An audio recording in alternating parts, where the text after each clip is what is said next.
우선 한동훈 법무부 장관이 시행령 개정안에 박차를 가하겠다. 민주당의 발작 버튼을 이재명 의원의 발작 버튼을 조금 누른 셈이 과거 이제 문재인 정부 5년 내내 외쳤던 넓게는 검찰 개혁 그리고 좁게는 검수완박 네. 이 문제를 또 건드린 셈이니까 이건 한동훈 법무부 장관의 완승이 아닌가. 이는 민주당 위에 나는 한동훈이가 있는 거네요.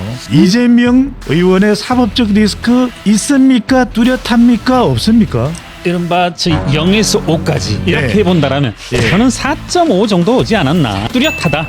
혐의라고 하는 것은 뚜렷하다.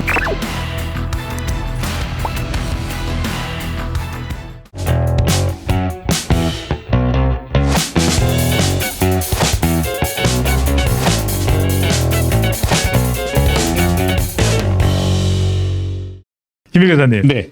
우선 한동훈 법무부 장관이 시행령 개정안에 박차를 가하겠다. 이건 무슨 의미입니까? 이재명 개별 수사에는 일단 영향을 미치지는 않는다고 하죠. 법무부 장관이 개입을 할 수는 없습니다. 네. 하지만 해야 될 수사는 하겠다. 그렇죠. 어떤 의미로 받아들여야 될까요? 그리고 이제 말씀이 나온 김에 예. 기왕 얼마 전 있었던 시행령 개정안 이것이 이제 이재명 의원에 대한 수사에는 영향을 미치지 않는 거죠. 이미 예. 검수완박법이 통과되기 이전에 네. 시작됐던 것이라 이 개정 검수완박법에는 영향을 받지 않는 것으로 알고 있습니다. 그래서 예. 이거 자체가 문헌적으로 이재명 의원 수사에는 영향을 미치지 않는 것. 다만 이제 이른바 검수완박법이 개정되면서 검찰이 사실 검수완박의 의미가 검찰 수사권 완전 박탈이어서 그렇죠. 많은 어떤 범죄자들에게 심리적 안정은 줄 수 네. 있을 것 같아요. 그런데 이제 이런 것들이 실제로는 또 이 한동훈 법무장관이 시행한 이제 시행령 개정, 개정안이죠. 지금까지는 시행령 개정안인데 이것이 또 약간 민주당의 발작 버튼을 이재명 의원의 발작 버튼을 조금 누른 셈이 무슨 의미죠? 발작 버튼을 눌렀다는 건요. 지금 결국은 또 아주 상당히 민감한 포인트인데 과거 이제 문재인 정부 5년 내내 외쳤던 넓게는 검찰 개혁 그리고 좁게는 검수완박 이 문제를 또 건드린 셈이니까 물 밑에 수면 밑에 잠잠해 있던 검수완박권을 한동훈 법무부 장관이 또 끌어올려서 야 너희가 의도한 바대로는 못 가주겠다 이런 것을 좀 명확히 하고 이것이 이제 저번 주 목요일 금요일 이렇게 벌어진 사건인데 우리 배 소장님은 어떤 느낌을 받으실지 모르겠는데 저도 이제 법률 전문가는 아니지만 먼 발치에서 이렇게 지켜보건데 이건 한동훈 법무장관의 완승이 아닌가 이렇게 보여지더라고요. 완성이라는 것은 콕 집어서 어떤 지점에서 완성이 될까요? 어떤 법적인 분야를 따지자면 세법을 많이 보고 세법 시행령 시행규칙 상당히 민감하고 어떤 하나하나 사건을 해석할 때마다 이렇게 법률 시행령, 시행규칙 다 따지게 되는데 그런 이제 비법률가이지만 그런 법률 상식에 비추어서 보건데 이번 한동훈 법무장관이 제출한 이 개정안 이런 것들은 문헌적으로는 큰 문제가 있지 않고 또한 굳이 따지자면 그러니까 민주당이 되뇌이고 있는 그런 입법 취지를 훼손했다 하는데 입법 취지라 하면 문헌에 반영이 되어져 있어야 되고 그 문헌에 따라서 법률에 그 기재된 바 이렇게 되어져 있죠. 문안이 어떻게 되어져 있냐면 대통령 부패 범죄, 경제 범죄 등 대통령령으로 정하는 중요 범죄 이것들을 실제로 대통령령으로 기술한 것뿐이거든요. 그렇게 본다라면 저는 이건 너무도 뚜렷이 아무 문제가 없다. 아무 문제 없고 뚜렷한 완패이다. 이제 어떻게 보면 듣는 이에 따라서는 조롱조롱 놀리는 겁니까? 이런 식으로 우리 이수진 의원께서 비꼬는 겁니까? 비꼬는 겁니까? 이런 식으로 받아들일 수 있는데 자꾸 감정적인 상당히 비슷하지는 않아요. 저번 주에 좋았었는데 점점 또 떨어지네요. 유사도가. 제 말씀은 이어서 말씀드리자면 이 한동훈 법무장관이 말한 대로 뭐라고 말씀을 했냐면 감정적 언사를 내뱉지 말고 어디가 법무부가 제출한 개정안이 어디가 어떻게 문제가 됐는지 말씀해 주신다라면 그걸 반영하고 또 국회에 나가서 언제든지 설명해 드리겠다 했습니다. 그런데 이 이후에 지금 뭐 아무런 언급이 없죠. 실제적으로. 아하. 그러니까 뛰는 민주당 위에 나는 한동훈이가 있는 거네요.